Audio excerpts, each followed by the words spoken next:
Hello guys, welcome back to my new vlog. दोस्तों, आज की इस वीडियो में मैं आप सभी को दिल्ली से देहरादून एक्सप्रेसवे का सफ़र जो है वो कराने जा रहा हूँ। एक तरीके से कहा जाए कि सफ़र, ये कैसा सफ़र है? ये एक डिजिटल सफ़र है जिसमें मैं आप सभी को दिल्ली से देहरादून एक्सप्रेसवे की पूरी जानकारी, साथ ही साथ ये भी बताऊंगा कि कितने लागत में ये पूरा एक्सप्रेसवे तैयार हुआ, क्या क्या जानकारी है, कितने बड़े एरिया में ये पूरा एक्सप्रेसवे तैयार हुआ, कितने किलोमीटर लंबा ये पूरा एक्सप्रेसवे है, और साथ ही साथ ये जो इकोनॉमिक कॉरिडोर जोड़ी गई, इनसे जुड़ी जितनी भी जानकारी है वो मैं आप सभी को बताने की कोशिश करूंगा। जिस तरह ये पूरे वाइल्ड लाइफ को ध्यान में रखते हुए पूरा एक्सप्रेसवे तैयार किया है, इसके बारे में भी मैं आप सभी को बताने की कोशिश करूंगा। तो चलिए शुरू करते हैं ये दिल्ली देहरादून एक्सप्रेसवे का सुहाना सफर। चलिए दोस्तों, सबसे पहले हम शुरू से इस चीज़ के बारे में जानकारी लेते हैं कि सबसे पहले हम बात करते हैं कि दिल्ली देहरादून एक्सप्रेसवे की शुरुआत हुई कहाँ से। और ये शुरुआत जब होती है तो एक नींव से होती है कि इसकी नींव या इसकी शुरुआत कहाँ से हुई। तो अगर हम ध्यान से बताएं तो हमारे देश के प्रधानमंत्री नरेंद्र मोदी जी के हाथों इसकी शुरुआत हुई, और ये शुरुआत हुई थी दिसंबर 2021 में। और उसी वक्त से ही इसका काम जो है वो शुरू हो गया। कई सारी अड़चनें जो आई, उसके बाद भी इसके काम में बहुत ज़्यादा लागत जो है वो लगी, और लागत के साथ साथ ये पूरा एक्सप्रेसवे तैयार होता गया। अब हमने लागत की बात करी है तो आपको बता दिया जाए कि ये पूरे कुल कितने लागत में ये पूरा दिल्ली देहरादून एक्सप्रेसवे तैयार हुआ। तो सबसे पहले हम आपको बताते हैं लागत की, कि ये जो है ये 12,000 करोड़ रुपए की लागत से ये पूरा का पूरा दिल्ली देहरादून एक्सप्रेसवे तैयार हुआ। अब हमने ये तो बता दिया कि ये कितनी लागत से बना, लेकिन अब हम आपको बताएं कि ये एक्सप्रेसवे बनाने का क्या इरादा था, किस वजह से ये पूरा एक्सप्रेसवे तैयार हुआ। कई सारे वजह है इस एक्सप्रेसवे को तैयार करने में, लेकिन अगर हम ये देखें तो सबसे बड़ी वजह आती है टाइम। एक समय जो है, अगर समय से पहले पहुंच जाएं तो हम बहुत कुछ कर सकते हैं, अगर हम समय से लेट हो जाएं तो हम कुछ नहीं कर सकते। इसी के बेस पर ये पूरा का पूरा एक्सप्रेसवे तैयार हुआ। और वो कैसे? पहले अगर हम एक्सप्रेसवे से जाया करते थे, जो नॉर्मल एक्सप्रेसवे है जिससे हरिद्वार रुड़की जो है वो जॉइंट है, तो उससे हमें पूरे दिन में 6 घंटे जो है वो लगते थे। और अगर अब हम दिल्ली टू देहरादून एक्सप्रेसवे को पकड़ेंगे और इसके थ्रू अगर हम जाएंगे तो सिर्फ 2.5 घंटे का सफ़र जो है वो तय कर पाएंगे। तो 6 घंटे का सफ़र तय करना और 2.5 घंटे में जाना, कितना ज़मीन आसमान का अंतर यहाँ देखने को मिल रहा था। अब यहाँ पर सवाल ये उठता है कि अगर हम दिल्ली देहरादून एक्सप्रेसवे पकड़े तो कहाँ से पकड़ सकते हैं, कहाँ से ये पूरा एक्सप्रेसवे कनेक्ट हो रहा है। तो अगर हम ध्यान से बताएं तो एक तो सबसे पहले अक्षरधाम है। अक्षरधाम से सीधा रास्ता जो है वो हम सीधा दिल्ली देहरादून एक्सप्रेसवे पकड़ सकते हैं। बाकी और भी कई सारे कनेक्टिविटी एरिया हैं, जैसे कि गीता कॉलोनी, कैलाश नगर, सोनिया विहार, विजय विहार और मंडोला। इस तरफ से भी जो है दिल्ली देहरादून एक्सप्रेसवे को पकड़ सकते हैं और यहीं से ही अपनी जो यात्रा है वो शुरू कर सकते हैं। और इन जगहों से आना जाना जो है बहुत नॉर्मली किया जा सकता है। ये है दिल्ली देहरादून एक्सप्रेसवे, जो है देश का सबसे अनोखा एक्सप्रेसवे। ये एक्सप्रेसवे गुजरता है नदियों के ऊपर से और घने जंगलों और पहाड़ों के बीच से निकलकर जो है ये पूरा एक्सप्रेसवे जाता हुआ नजर आता है। अगर हम बात करें इसके अट्रैक्टिव पार्ट की, तो वो है ये पूरे 12 किलोमीटर लंबा वाइल्ड लाइफ, एक तरीके से ये पूरा का पूरा वाइल्ड लाइफ कॉरिडोर, जो कि ना सिर्फ भारत का ही नहीं बल्कि एशिया का सबसे लंबा कॉरिडोर जो है वो बन चुका है। ये जो एक्सप्रेसवे है ये यात्रा कर रहे यात्रियों के लिए तो आसान हो गई, बल्कि ये वन्य जीवियों के लिए भी बहुत ही आसान होने वाला है, लेकिन साथ ही ये वन्य जीवों की सुरक्षा में भी अहम साबित होगा। एक्सप्रेसवे पूरी तरह से तैयार है, रोमांच से भरपूर ये पूरा सफ़र को तय करने के लिए कि किस तरह से पूरा रोमांचक सफ़र जो है ये तय किया जाएगा इस देहरादून एक्सप्रेसवे पर। लेकिन सबसे बड़ा और सबसे मुश्किल सवाल ये कि भी इस एक्सप्रेसवे पर भी आपको चुकानी पड़ेगी एक बाहरी फीस। वो कैसे? कि भी इस एक्सप्रेसवे पर जो है एक टोल प्लाजा भी जो है वो बनाया जाएगा, जिससे कि एक भारी फीस जो है वो तो देनी पड़ेगी, लेकिन एक सुहाना सफ़र और एक अमेजिंग एक्सपीरियंस जो है वो इस एक्सप्रेसवे पर मिलने जा रहा है। और टोल प्लाजा भी जो है 2 बनाए जाएंगे इस पूरे दिल्ली देहरादून एक्सप्रेसवे पर। एक जो टोल प्लाजा होगा वो होगा लोनी में, जो कि दिल्ली से गुजरते ही काटा जाएगा, और दूसरा जो टोल प्लाजा जो बनाया जाएगा वो होगा देहरादून में, देहरादून में सुंदरपुर के साइड जो है वो टोल प्लाजा होगा और वहाँ जो है दूसरा टोल प्लाजा कटेगा। तो कुछ इस तरह से 2 टोल प्लाजा जो है वो बनाए गए हैं इस दिल्ली देहरादून एक्सप्रेसवे पर। और एक खास बात ये है कि 4 व्हीलर्स के साथ साथ इस एक्सप्रेसवे पर 2 व्हीलर्स भी चलेंगी, जिससे कि जो नॉर्मली लोग जो है सफ़र करने वाले जो 2 व्हीलर पर सफ़र करते हैं वो भी इस एक्सप्रेसवे पर सफ़र कर पाएंगे, उनके लिए भी सफ़र करना इस पर आसान हो जाएगा। और ये पूरा का पूरा अक्षरधाम से देहरादून तक का ये पूरा जो सफ़र है एक्सप्रेसवे का वो 210 किलोमीटर जो है वो रहने वाली है।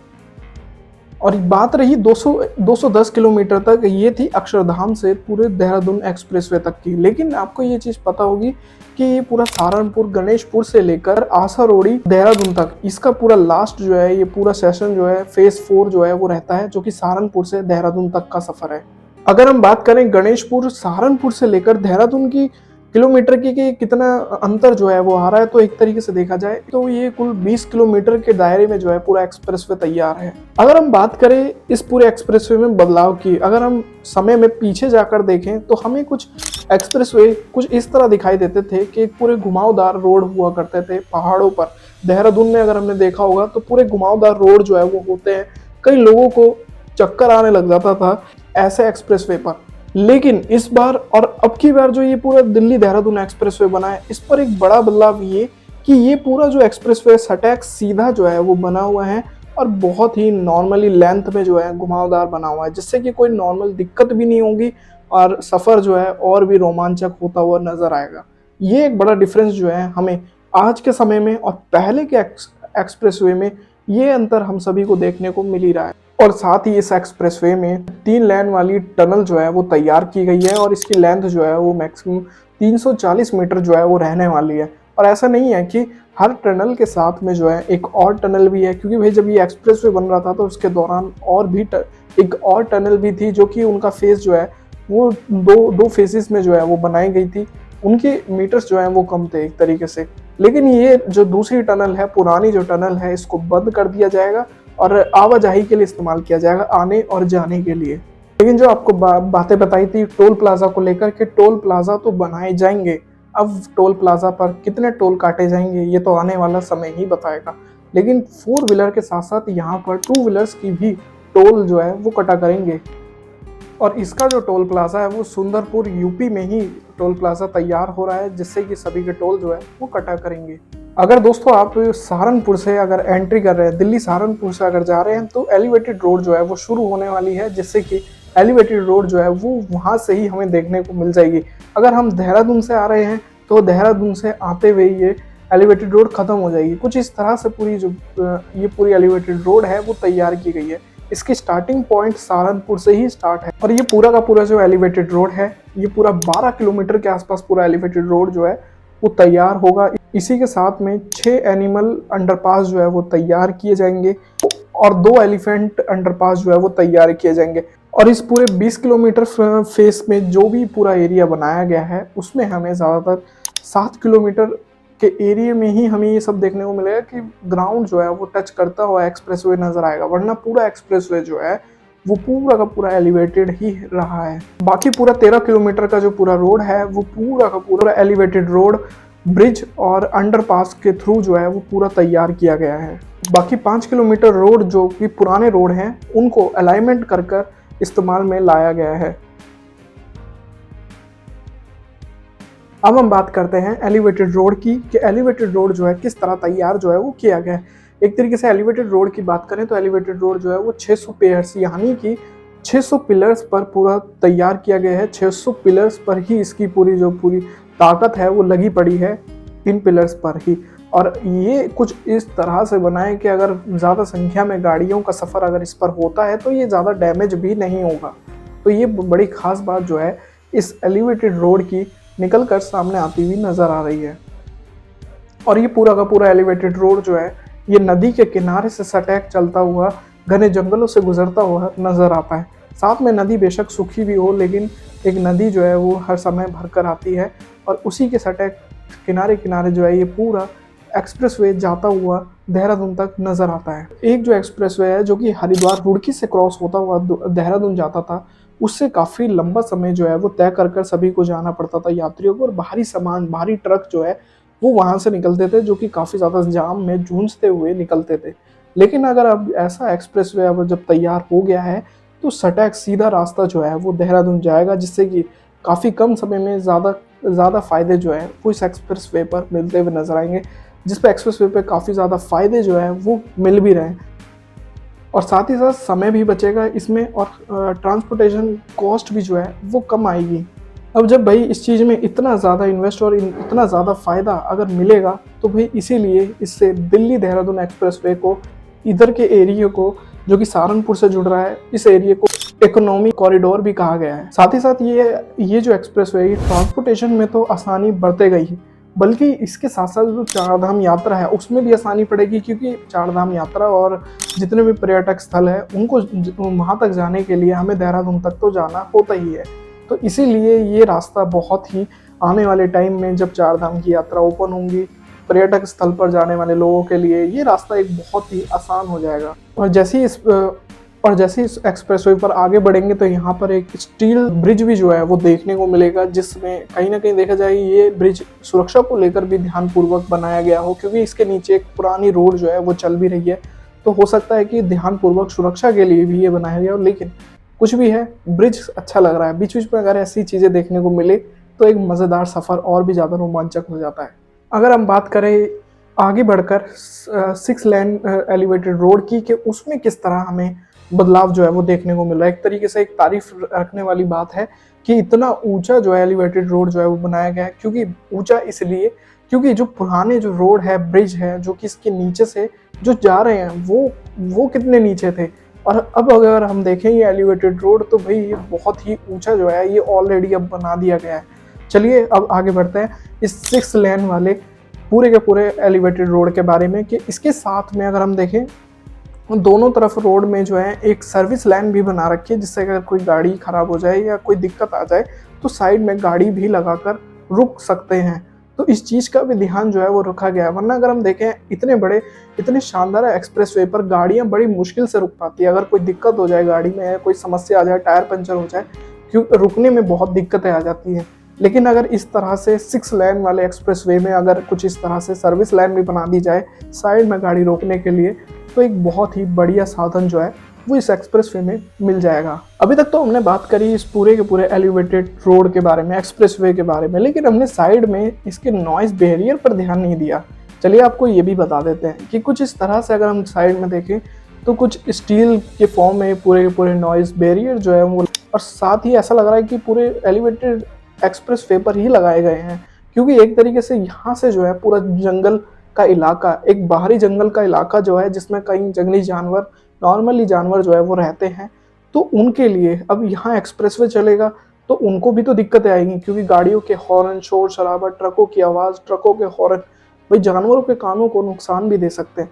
तो इसके लिए यहाँ पर सरकार ने एक बड़ा फायदा, एक बड़ा जंगल के जानवरों के लिए भी किया है। अब वो क्या है कि यहाँ जो है नॉइस बैरियर लगा रखे हैं। इस नॉइस बैरियर से जो है जितने भी ट्रक के शोर शराबा, गाड़ियों की आवाज़, हॉर्न की आवाज़ जो है वो बाहर तक नहीं जा पाएगी एक्सप्रेसवे से, वो वहीं पर ही टकराती रहेगी अंदर ही अंदर वॉइस। तो इससे क्या है कि एक बड़ा साधन जो है नज़र आता है। अगर हम बात करें इस पूरे के पूरे नॉइस बैरियर की, इसके अंदर हम देखें बाहर से पूरा स्टील का ये पूरा तैयार किया गया, इसके अंदर जो है वो फॉर्म की चीज़ें जो है वो लगाई गई हैं, तो जिससे कि बहुत मदद जो है वो जंगली जानवरों तक भी पहुंच पाएगी, क्योंकि भाई उन पर भी ध्यान देने का काम हमारा ही तो है। यहाँ पर इस एक्सप्रेसवे पर कई सारी गाड़ियाँ 4 व्हीलर्स और 2 व्हीलर्स दोनों चलेंगी, तो भाई सबसे ज़्यादा ज़रूरी जो है रूल्स का पालन भी होना ज़रूरी है। तो रूल्स का पालन भी यहाँ पर बहुत ही पुख्ता किया गया है। एक तरीके से देखें, यहाँ पर कैमरे फीचर्स और बहुत ही तगड़ा मैनेजमेंट जो है, ट्रैफिक मैनेजमेंट भी लगाया गया है, कि जिससे कि कोई भी रूल्स को तोड़ता हुआ नजर ना आए। अब जैसे 2 व्हीलर्स का रूल क्या है कि 2 से ज़्यादा अन्य लोग जो है वो ना बैठे, इस चीज़ का भी ध्यान जो है एक्सप्रेसवे पर देखा जाएगा ट्रैफिक मैनेजमेंट के थ्रू। और बाकी 4 व्हीलर्स की स्पीड को लेकर ध्यान रखा जाएगा, दोनों की ही 4 व्हीलर और 2 व्हीलर की स्पीड्स पर भी ध्यान दिया जाएगा कि नॉर्मल स्पीड पर ही गाड़ियाँ चले। ज़्यादा स्पीड से अगर गाड़ियाँ चलेगी तो बाहरी चालान भी लग सकता है, क्योंकि इस एक्सप्रेसवे पर बाहरी चालान ही लगेगा। क्योंकि यहाँ पर बाइक्स और स्कूटी की जो रफ्तार की बात करें तो वो 80 किलोमीटर पर आवर की स्पीड पर रहेंगी, और अगर फोर व्हीलर्स की बात करें तो फोर व्हीलर जो है वो 100 किलोमीटर पर आवर की स्पीड पर नॉर्मली चला सकते हैं। चलिए, अभी तक तो बात रही रूल्स की, मैनेजमेंट की। अब बात करते हैं इस एलिवेटेड रोड की, कि जो कि एशिया का सबसे लॉन्गेस्ट एलिवेटेड जो रोड जो है वो तैयार किया गया है, जो कि कई सारे वन्य जीवों को ध्यान में रखकर बनाया गया है। अब इसके बारे में बात कर लेते हैं। अब हम बात करते हैं कि इस एक्सप्रेसवे, इस एलिवेटेड रोड को बनाने का काम क्यों किया गया, इतना ऊंचा बनाने का रियल में मतलब था क्या। अब आपको बताते हैं कि Rajaji national park and tiger reserve और साथ ही शिवालिक रिजर्व फॉरेस्ट के यहाँ से ये पूरा एक्सप्रेसवे जो है वो गुजरता है। इस एक्सप्रेसवे को बनाने के लिए वाइल्ड लाइफ जितने भी जानवर है उनको ध्यान पूर्वक देकर इस एक्सप्रेसवे को तैयार किया गया है, क्योंकि चारों तरफ जंगल का एरिया है। जंगल में कई सारे जंगली जानवर और कई नॉर्मल जानवर जो है वो होते हैं, तो उनके आवाजाही के लिए ही ये एलिवेटेड पूरा रोड जो है वो पूरा तैयार किया गया है और कई फीट ऊंचा ये पूरा एलिवेटेड जो है वो तैयार किया गया है, जिससे कि इस पूरे के पूरे एलिवेटेड रोड के नीचे से सभी जानवर की आवाजाही हो सके। और किस तरह आवाजाही हो सके, आप यहाँ पर देख भी सकते हैं कि किस तरह से जानवर जो है रात बिरात में, हाथी, हिरण, शेर, चीते जितने भी हैं नॉर्मली, किस तरह से रात बिरात में नॉर्मल टाइम में किस तरह से एक जगह से दूसरी जगह एलिवेटेड रोड के नीचे से निकल कर जा सकते हैं। इसीलिए इस पूरे एलिवेटेड रोड का इस्तेमाल और इस तरह ही ये पूरा रोड जो है वो तैयार किया गया है। क्योंकि एक तरीके से देखा जाए, जो पुराना वाला जो रोड था उस पर काफ़ी ज़्यादा डिस्टर्बेंस जो है वो जानवरों को भी होती थी और कहीं ना कहीं लोगों को भी होती थी इस चीज़ से। तो इसलिए अब जो एलिवेटेड रोड जब तैयार किया गया एक्सप्रेसवे का, तो इसमें क्या किया गया है कि जानवरों को और इंसानों को ध्यान में देकर कि एलिवेटेड से ऊपर से सभी यात्री लोग जो जाते हैं दो पहिया वाहन में, फोर व्हीकल्स में जैसे जाते हैं वो जा सके, और नीचे से जितने भी जंगली जानवर, नॉर्मल जानवर जितने भी हैं वो नीचे से ये पूरा अंडरपास जो बनाया गया है इसके नीचे से आवाजाही कर सके। और साथ ही इस पूरे एक्सप्रेसवे पर 200-200 मीटर के एलिवेटेड रोड जो है वो बनाए गए हैं, और ये पूरे एलिवेटेड रोड हाथियों के लिए बनाए गए हैं, उनको एक अंडरपास के थ्रू आवाजाही के लिए, जिससे कि जानवर भी सुरक्षित रहेंगे और इंसान भी। अगर हम बात करें गणेशपुर, सहारनपुर से लेकर आसारोड़ी, देहरादून तक के कितने हजार पेड़ जो है वो इस एक्सप्रेसवे को बनाने में काटे गए। एक तरीके से देखा जाए यहाँ पर 7575 पेड़ जो है वो काटे गए हैं टोटली।